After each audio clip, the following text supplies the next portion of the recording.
Hello, Free Fromers. Welcome to episode 4 of the Allergy and Free From Show chat with me, Ben Corbett. I'm going to try and keep my intro as short as possible today, as we have two wonderful guests lined up. But I must acknowledge two things. Firstly, for those of you keeping tabs on my hair, yes, I have finally succumbed to a quarantine cut. And whilst it is rather severe, I hope you'll approve me taking such drastic action. And secondly, more importantly, we can't wait to see you in autumn. Get your tickets for London and Birmingham in the video description. So today we have our first AFF chat live cook along with CopperConfetti, Sarah Pinkus. So stay tuned for that.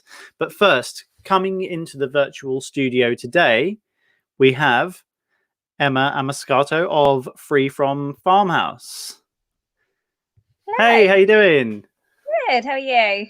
I'm good. Thanks so much for coming on. You're welcome. Loving the quarantine haircut. It is pretty severe. I think there's a little bit of subtlety that goes into a way a hairdresser cuts one's hair that I missed a little bit, but that's okay. It's just the situation we're in, right? Small sacrifices. Exactly.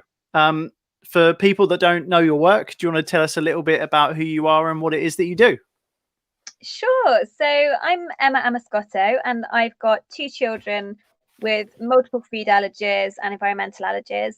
And about 5 years ago now, I think, my son had an anaphylactic reaction, and I set up a blog off the back of that called Free From Farmhouse, just to chart our journey, advice, recipes, that kind of stuff. And then last year I had my book published, which is basically the guide I was looking for, which is all about how to live with allergies, how to understand them, how to do all the practical everyday things you need to do to stay safe and live a good life.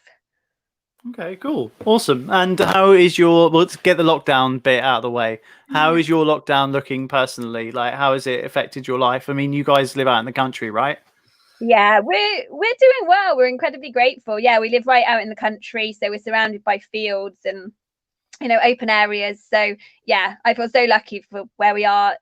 My husband is shielding, so that's added a bit, an extra anxiety to it. But overall, yeah, we're very grateful. It's chaos, obviously, with 2 young children and lockdown, but yeah, we're doing well. You haven't found yourself without anything in particular? I mean, like, we've talked about flour so much. I reckon 50% of our show in the first 3 episodes has been talking about not being able to get flour. But generally, how are you finding things?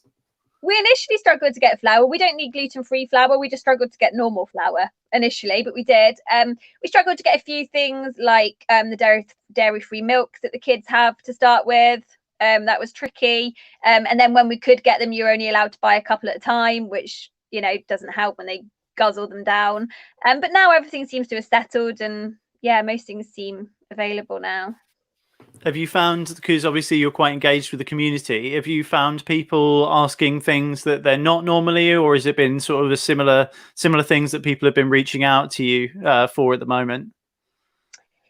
Similar things. I think, to be honest, allergy-wise, lockdown is actually quite calm for people, because a lot of the anxiety and the fear of dealing with allergies is new situations or eating out, going to school, leaving your kids with other people. So in some ways, apart from the availability of food, lockdown is actually easier because you're in your little bubble all the time. So I think actually, yeah, for many people, I think it's going to be going back out again that is the stressful bit and the difficult bit. Yeah, I keep coming back to this every week about this whole idea of those that suffer from anxiety and stuff as well. Yeah. We were sort of all prepared for this already. It's the people that were just going about their lives and going crazy that suddenly had their life turned upside down. Whereas, a lot of us that have lived a different sort of lifestyle, it hasn't been as much of a change, or for some has actually been closer to the lifestyle that they wanted to have but haven't been able to. So going back out anxiety is definitely a thing, I think. I think that's going to be huge for a lot of people. I think people in the general population is going to be a big thing for, but I think people dealing with allergies and all the extra stress that comes on top of that is, I think that part's going to be tricky for people. I mean, it's an interesting time for you because you've got a new book coming out in July, right? So is it sort of, I hope it hasn't hindered what's going on with you. I know a lot of people are excited to get their hands on it. Like, tell us a little bit about that and whether the situation has had any effect on what's going on with it. So it hasn't hindered it greatly. It shifted things about a little bit. So the book I had out last year, I had a book deal. I went through a traditional publisher. And then before that one was even out, I was already thinking, you know what, there needs to be a kids version. There's some lovely picture books, story books, but there's not a great non-fiction book for kind of young kids that really explains in a simple kind of visual way all about food allergies, how to stay safe, that they can read with their parents, but can also be used in schools or preschools, to open up the conversation. So I'd already kind of started planning it in my head. Long story short, I eventually decided I was going to publish this one myself and not go back through a publisher. So I crowdfunded for it back in March and started a couple of weeks before the pandemic hit. So it was an interesting time. We still did really well, and I'm very thankful that people trusted me and engaged with it, and we have enough money to publish it. But it did get to the stage where it felt a bit awkward asking people, can you support my book, when everyone's a bit worried about finances and everything. So yeah, it didn't go quite as I was expecting, but it all went well. And the book has actually literally just gone off today to Allergy UK, because they're backing it, and so it's going off to them for their feedback and for them to approve it. The basics of it is all designed. So it's going to come out in July. But as you know, originally we were going to hold the launch party and everything at the Allergy show in July to coincide with the publication, and that's obviously not going ahead. So it will be in a kind of phase stage. I'll still be publishing it, and it will be going out to all the people that have already pre-ordered it, but the party and things will be a bit further in the future when everything's back to normal. And you'll still be with us in October when we're in London then instead, right? I will still be with you in October, absolutely. Yeah. Cool. I mean, yeah, I guess that's an interesting thing, because I guess that's sort of the business side of life, isn't it? Where like it's difficult, like launching things that are new and people investing. But I think with what you're doing, people can really see the value in it, and they can see how it helps people. And we're not at a time where people don't need help with allergies and parenting children with allergies. That stuff doesn't lock down. Do you know what I mean? That stuff keeps going. So I guess right now it's easier, but it doesn't go away. Allergies don't disappear, just because there's a pandemic on. And obviously kids going back to school it's in the next couple of weeks, or it's in September, whichever it is. It's always a difficult time for parents with allergies. And I think the whole reason I wrote the first book was because I just couldn't find something that I was looking for, and it was the same with the kids book. And it's been really lovely to have so many people kind of excited and engaged with the idea of having it. Nice. And you do a lot of writing as well as the books. You write features, don't you? Yes, I'm a journalist by background. So I used to work kind of full time as a features writer, and that's kind of how I ended up getting to the blog. That my instinct was just to write about things. And I thought I don't do as much anymore on the features side, but I still work as a writer. But it's nice. It's cool to see the way you've sort of like mixed what you're already naturally good at to help the community, if you know what I mean. If everyone in that situation thinks about what's my skill, how can I engage with the community, what can I offer, and that's like, it's the writing thing didn't just come out of nowhere. That's your craft, isn't it? Absolutely, that's my thing. And I also think, on a personal level, it's something that really helped me as well. And I think that's the same with allergies or any condition, being able to take back some kind of control. And some people do that through we cook, but my recipe photography is never going to be a food blogger, but whichever way it is, finding a way to be able to deal with the feelings and the thoughts and find some way of taking back control. And for me, that was being able to share information and connect with other people and kind of work through everything that we were dealing with and pass that on to other people. Yeah, that's really cool. And the mental health side of it is something you're particularly interested in, isn't it? And that's sort of fed into something else that you're taking on now, I believe. Is that right? Oh yes, crazy crazy times. So yeah, so I've been interested in mental health for a while, and then having personally dealt with anxiety and trauma and things both through the allergies and other health conditions in our family and different situations, and it's something I've just come up with time and time again, talking to parents and talking to families, the anxiety and the mental health toll of either watching your child have an anaphylactic reaction or that fear of them having an anaphylactic reaction is huge. And it's something that unfortunately just isn't as well supported as it should be. Yeah, and so it's something I've been kind of helping people with, and I set up an online course at the end of last year to help people with.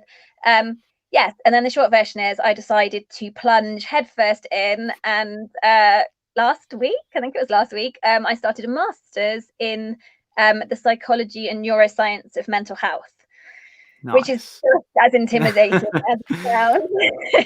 Do you know what? I did a master's last year, and it's a really funny thing to be doing, because when you go back to uni when you're older and you're so grateful to be learning and you Yeah, love being there, but you're still sort of in the room with the people that have come straight out of their undergrad. yeah, And you remember those annoying mature students that were yeah, in your class when you did undergrad? Yeah, you're them now. yeah, You're the yeah. really keen person that's still asking questions when everyone else wants to go. Oh, it's just, I think two things. One, my first module is in neuroscience. I haven't done science since I was done GCSE, so it's all going over my head at the moment.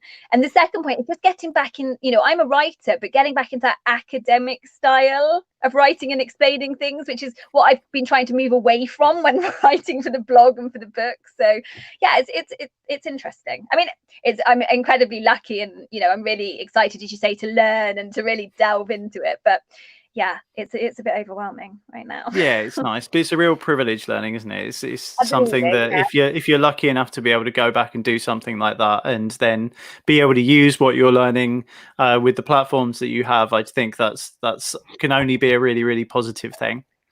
Sorry for the wobble. Cool. I just realised my phone was running out of battery. That's okay. We can handle that.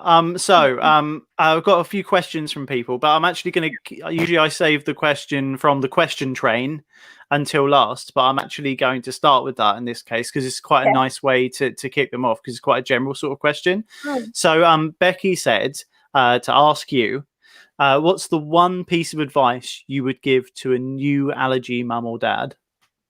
Like, what's the key sort of start off thing that you would say? It's a really good question. And I think my main piece of advice would be trust your instinct. Especially for parents that are finding out or thinking their children have got allergies when they're babies or they're very young.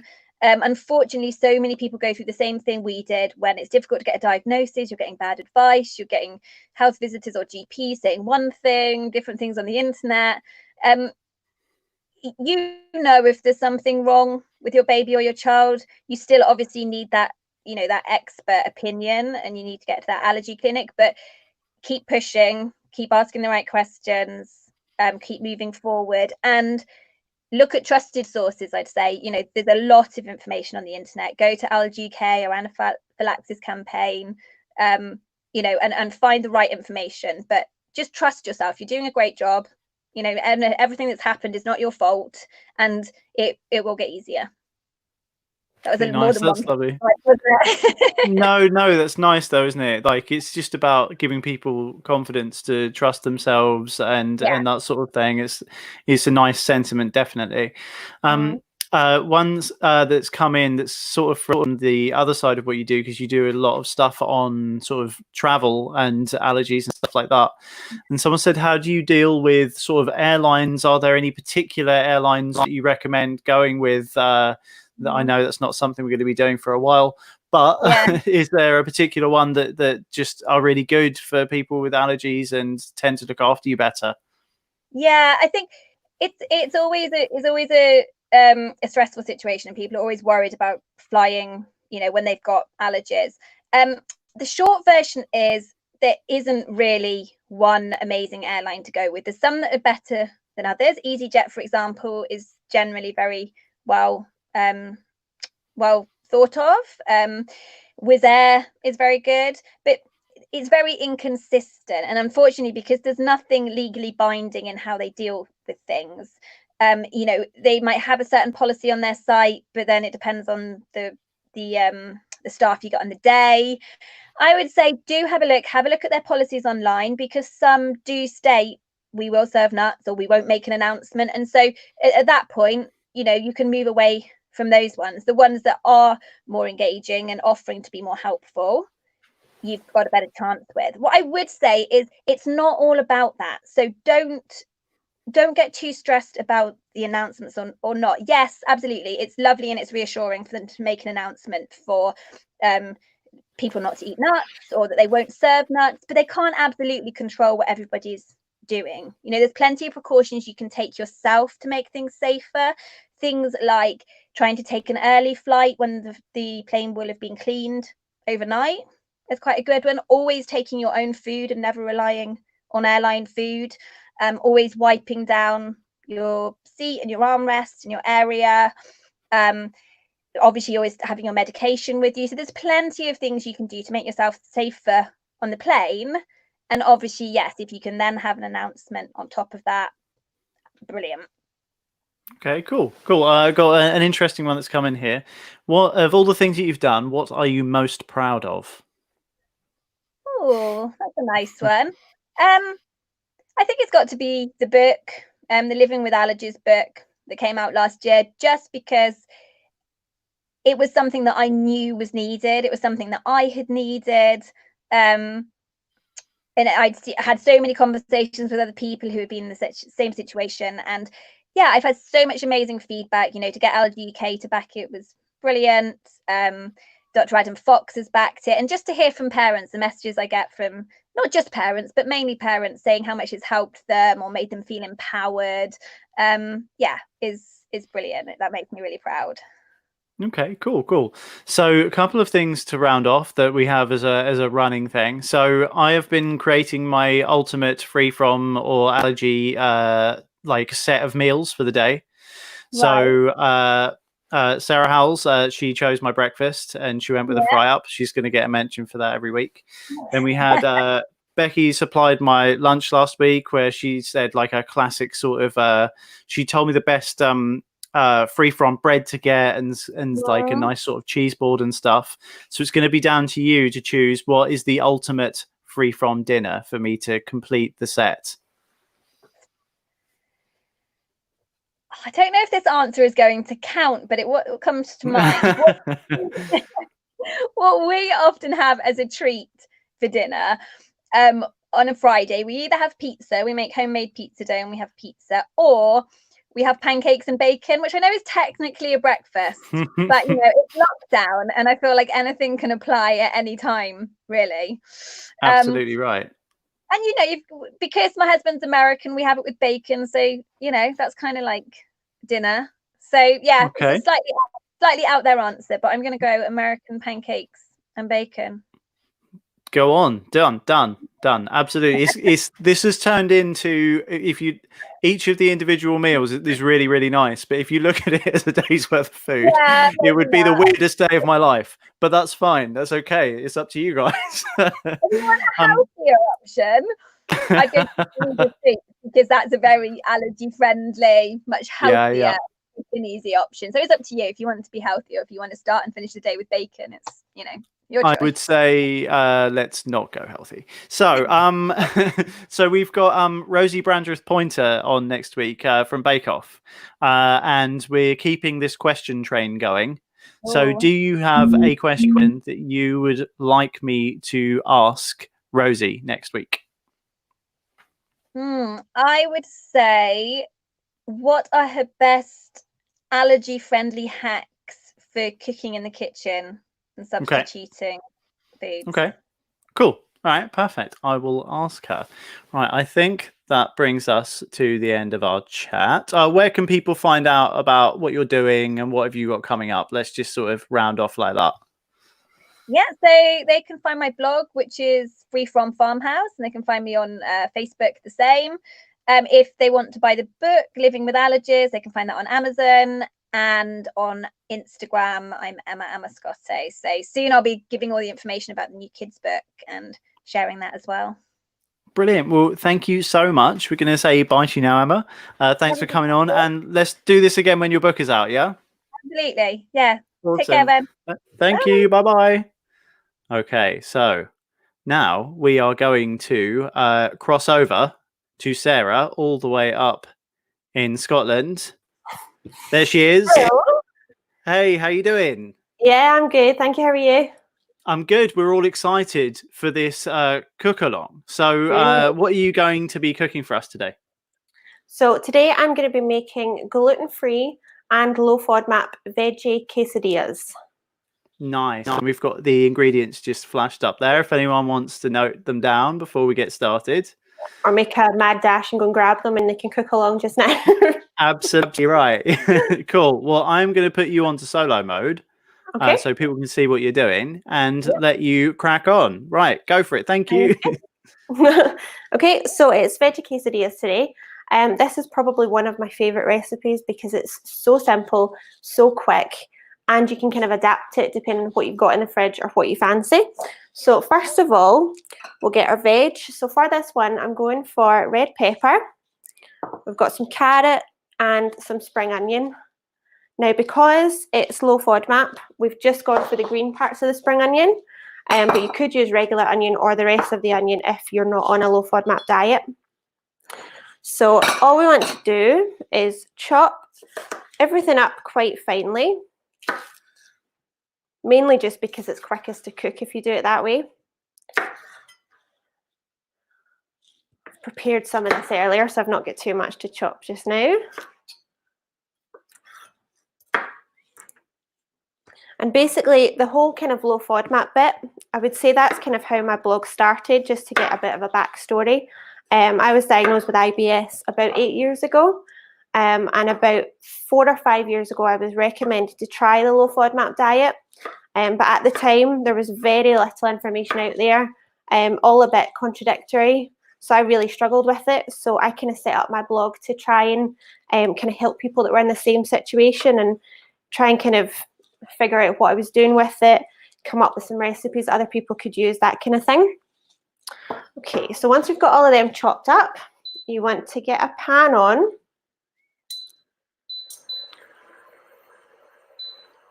On a fairly low heat, and you want about half a tablespoon of oil just in the bottom of your pan there.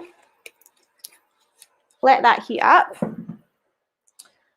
And then you can slowly add all of your veg.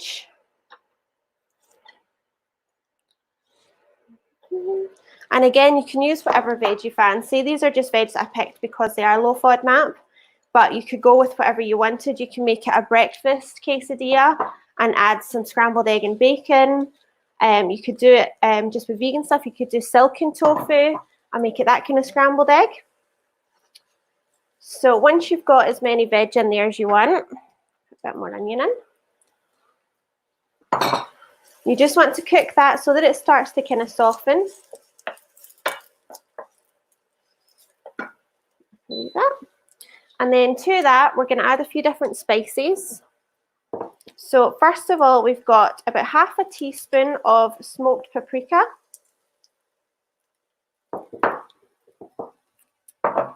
Half a teaspoon of curry powder. Now, depending on how spicy you like things, you can go for a spicier curry powder, a medium curry powder. But for me, spice is one of my triggers, so I stick with the mild curry powder. And then about half a teaspoon of paprika. And you just want to let that all soften up. Oh, it smells gorgeous. And that's the thing, I think low FODMAP can be quite difficult sometimes because you can almost feel like it can seem a bit boring because you're so restricted with what you can eat. But by using sort of spices and herbs, you can kind of pep things up a wee bit. So we just want to make sure they've all kind of softened enough that you're happy to eat them. Should only take a couple of minutes. And obviously the thinner you slice everything, the quicker it'll be to cook. And while you're waiting for that to cook, you can get some grated cheese ready. and chop up some coriander. Obviously, if you're trying to do a vegan one, you could use vegan cheese. Yeah, I think that's just about there now. So once that's cooked through, if you grab your bowl and pop that in your bowl to the side.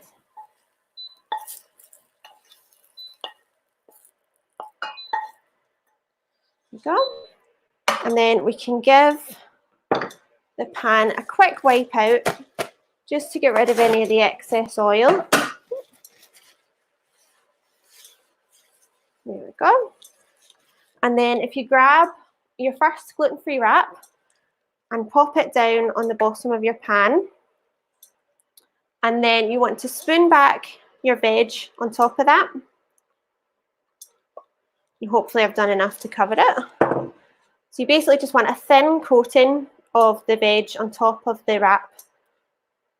You don't want it too full or you'll have problems trying to flip it over later. Okay, and then on top of that, you want to grab your grated cheese, which is probably the crucial ingredient of this because it'll hold everything together. And then you can sprinkle your cheese on the top. And because with the low FODMAP diet, although cheese is dairy, it's very low in lactose. So if you go for a hard cheddar, you should be okay. Okay, I think that'll about do. And then you can pop the second wrap on the top. And basically what we want to do is we want to get the bottom of the wrap a wee bit crispier. And you want your cheese to start melting to stick everything together. And then we've got the fun part of trying to flip it over live. So we'll see how that goes. Cross your fingers for me. So that should only take maybe a minute or two just to heat through. It's really just to get that sort of crispy bit on the bottom. I've actually got a couple of questions for you while we're waiting, if that's okay. Yeah, go for it. So Marianne said she's not a lover of curries. Can she leave that spice out? Is there something else that she could put in that you'd recommend? Yeah, of course. I mean, you could go a bit more classic and just go for some herbs, a bit of salt and pepper. If you're not on the low FODMAP diet, you could put a bit of garlic powder, something like that. So really, it's whatever you've got in the cupboard. Some mixed herbs, some fresh herbs. That's okay. the great thing about this. It is so versatile. And Ruth asked if you do ever use a dairy-free cheese at all, or not. I haven't. I have tried a few. I can't remember. I think the Violife one's quite nice. I think it was the closest one I think, and it melted quite nicely. But apart from that, I do tend to stick with just the dairy full cheese. But I would say if you're looking for that, maybe try the Violife cheddar. Yeah, the Allergy Free From show this year sponsored the best milk alternative at the Free From Food Awards, and there's a couple of cheeses nominated in that, so that's worth checking out that as well. Sorry, I will let you get back on. Stop butting in. That's all right. Yeah, so I flipped that. I managed to do it while I was talking so that if it went awry, it wasn't too obvious. But that looks okay. So we've got a slightly crispy top now.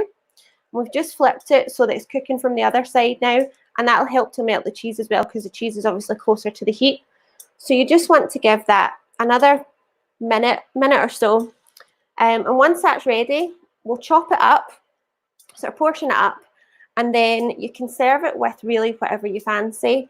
My kind of go-tos are some fresh coriander because I love fresh coriander and I'll put it on anything, and some natural yogurt. Again, with low FODMAP, you could use lactose-free yogurt, and I think it tastes exactly the same. I went through when I was doing the elimination phase. I ate a lot of lactose-free yogurt, and I thought I couldn't tell the difference. You could make a little salsa if you wanted, some guacamole if you're okay with avocados. Again, whatever you've got in the fridge.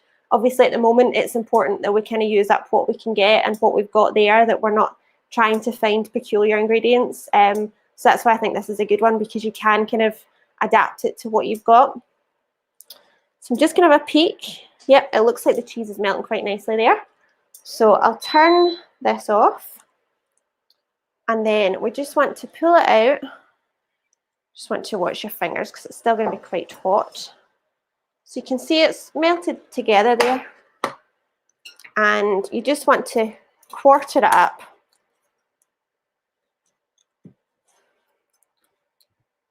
Oh, it smells gorgeous. Just quarter it up like that. And then get a nice plate and pop it all over. See if you can see that cheese is melted in there. I know what I'm having for my dinner.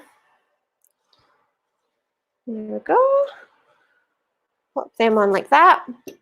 And then this is how I would serve it, just with a dollop of the natural yogurt and a hefty sprinkling of coriander.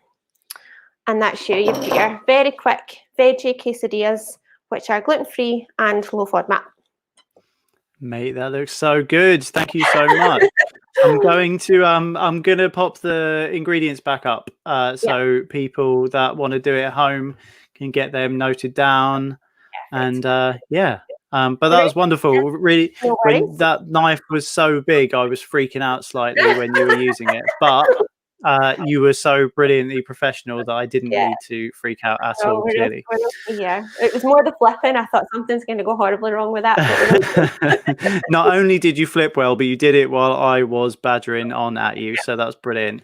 Okay, well, thanks so much for that. And people can find more of your stuff on your blog, right?